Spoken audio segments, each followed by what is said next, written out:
What would you do if you were taken to the middle of a jungle?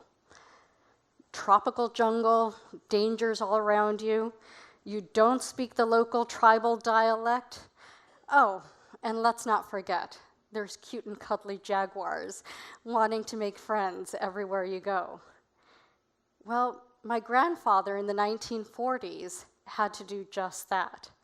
As a newly graduated medical school student, he actually had to do 2 years of social service to pay back the medical school tuition that the Mexican government paid for. Now, he wasn't very wealthy, so he had no say with respect to where he was going to be sent for those 2 years. And so he was sent where nobody else wanted to go. He got sent to central west Mexico, outside of a town called San Blas, Nayarit, into the jungles, literally. Into the jungles where the Cora people live. This is my grandfather with his medical school classmates and him performing a surgery. But he got sent here in the 1940s. He didn't speak the Cora dialect.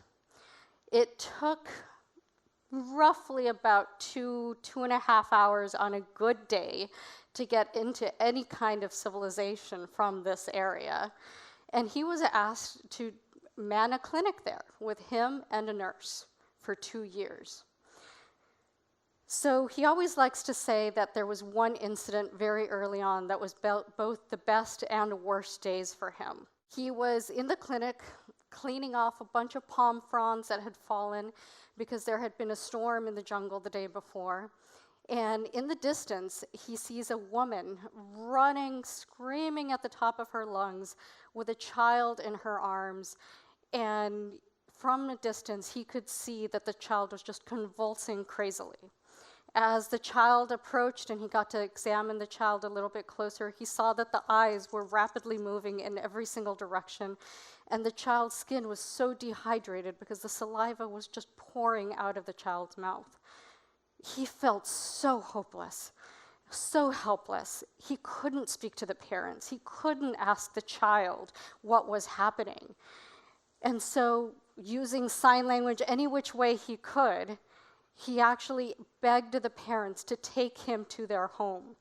So he literally had to make a trek into the jungle, into the hut, to try and figure out what was causing these neurological conditions in this girl. And there it was where he discovered it. A small animal that fits in the palm of your hand. No textbook had ever prepared him for what he had seen that day. He had known about mild envenomation cases, but nothing had prepared him to see a 4-year-old girl suffering like that from the sting of one of Mexico's most venomous scorpions. It was the worst day, he said, of his career because that little girl passed away. He couldn't make it back in time through the jungle back to the clinic in order to provide the antivenom. But it was the best day because no other person ever passed away in that town from envenomation from a scorpion again. And it also taught him a really important lesson, that in order to really understand the people you're dealing with, you have to go into the jungle. You have to go into their lives. So, true story, I started thinking about this story that I'd heard so many times from my grandfather before just last week. So there I was, banking on my phone, doing a little bit of a transaction, and I get an email. And the email is for a survey, a type of PRO, patient-reported outcome, for a clinical trial in which I'm enrolled. So I decide, okay, I've got a few minutes now, let me open it up, let me see if I can fill out this survey, this patient-reported outcome. And here was essentially the first page of the survey. It asks about, how many lovely substances do you like to use, and how often? And I, readily admitted to liking a glass of wine or two on occasion, but the rest of them didn't really apply to me. And then there were 4 other questions on everything that didn't apply to me. I was like, okay, takes a while to fill it out, but they're just trying to be thorough. Then I got to page 2 of the survey. Similar question, where 90% of the answers didn't apply to me, and yet I had another 4 questions where I had to fill out details for that 90% of the things that didn't apply to me. Deep breath, okay, this is taking a while. And I figured, okay, this is it. 3rd page of the survey. Guess what happens again? And at this point, I'm kind of going, okay, I actually need to get back to work. And so I hit save, followed all the instructions, got a code in order to be able to email that to myself, send myself a survey link. And I said, all right, I'll come back to it the next day. Came back to it the next day, followed all the instructions, and I had to start from scratch. It was all gone. I wanted to throw the computer out the window because I couldn't even do this on my phone. This had to be on the computer. And so thinking back to when I got the email and the phone that I had in my hand, I'm thinking, oh my goodness. If the financial services industry that is so heavily regulated can figure this out, we have to be able to do something about this. Not every clinical trial participant can go through something like this. And so, being a little nerdy, I decided to do a little bit of research on the financial services industry. Did you know that in 1969 was when the first ATM was available in the US? The Europeans were about 2 years ahead of us, but 1969 it is. 4 years later, there were 2,000 ATMs in the US.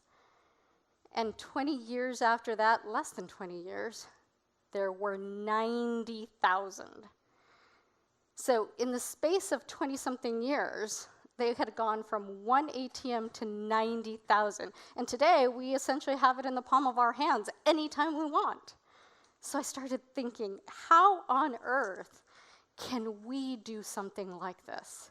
How on earth can we impact a person's life continually, constantly?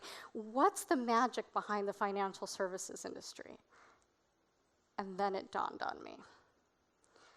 The chairman of the board, the president, take any company, any banking company, the HR professional, the coder, the call center professional, every project manager, every bank teller, they all have something in common.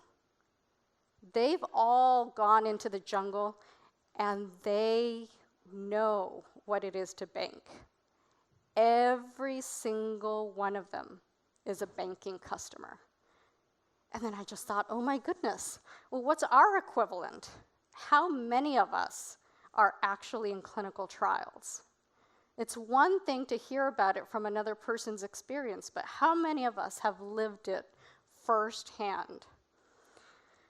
And so this just started the ball rolling and thinking, and I was looking for analogies, looking for things that we've seen in our lives, and so I did a little bit more research. And I was so happy to see so much progress that's been made. If we take just the FDA as a proxy, it was back in 1993, during the HIV/AIDS epidemic and big advocacy period, that the first FDA patient representative sat on an advisory committee. A few years after that, they got voting rights, and then you can fast forward almost 30 years. In 2020, there was a great guidance on patient-driven drug development, and earlier this year, in 2022, there was a guidance issued by the FDA on patient engagement for medical device clinical trials. So how can we accelerate this? It's taken us 30 years to get to this space. In less time than that, the financial services industry had gone from a handful of ATMs to almost having one in our pocket. How can we replicate that? Dr. Ed Rosenbaum wrote a book called A Taste of My Own Medicine. Fantastic book, and for those of you that don't have the inclination to go out and buy it, there's actually a movie made out of it. But why is there a movie? Why was there a book? So not only was Dr. Rosenbaum a very well-known internist and rheumatologist, he was actually diagnosed with throat cancer. And during that journey, from the time of the diagnosis, the process of the diagnosis, the treatment decisions, the actual treatment, following his disease progression, he hated the experience. It was awful.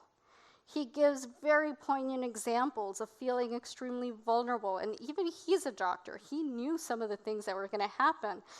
But when the otolaryngologist started spraying antiseptic without even telling him into his throat and started digging around with instruments really invasively and not knowing even why or that it was coming, he really understood what it felt like to be vulnerable. Or when he showed up to the hospital that he had worked in many, many years and actually had to put on a hospital gown that opened up everywhere, he felt even more vulnerable. So luckily, he lived for a long time, and he decided to do something about it. The first thing he did was institute a training program with the residents that he was working with. Now, the residents were all kind of cocky bunch, and he basically said, here you go. Here's your hospital gown. Get undressed, get into the bed, and you're going to be patients at this hospital for 48 hours. And you're going to undergo all the tests that you're going to be recommending so that you know what that's like. Of course, they didn't like that very much. But it became a really big training program, not only where it started at Oregon Health Sciences University, but it really started to proliferate. And he was one of the arguably big advocates of bedside manner.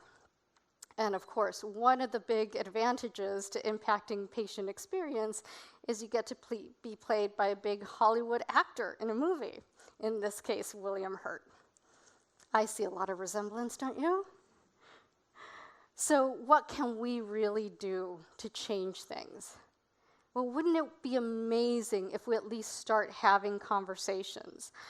Somebody on the production team today told me a story over the weekend how she was at a hair salon, mentioned something about clinical trials, and the entire salon started getting engaged because they all had something to contribute. But how many of us actually start those conversations? And if the banking industry can actually do something in a short amount of time and figure out how to incorporate things in our lives, so can we. If Dr. Rosenbaum can institute a simple training program that really changed the way medical students interact with patients, so can we. So if we go out there and proactively have those conversations, proactively seek out clinical trials that we can join, and even better, all of us here are leaders, invite our teams to do so, we can make a really big difference. Being a part of a clinical trial, not just waiting to listen to a secondhand perspective. If we feel the pain, if we feel the frustration, there's going to be less frustration. If we walk into the jungle, we will better understand the jungle.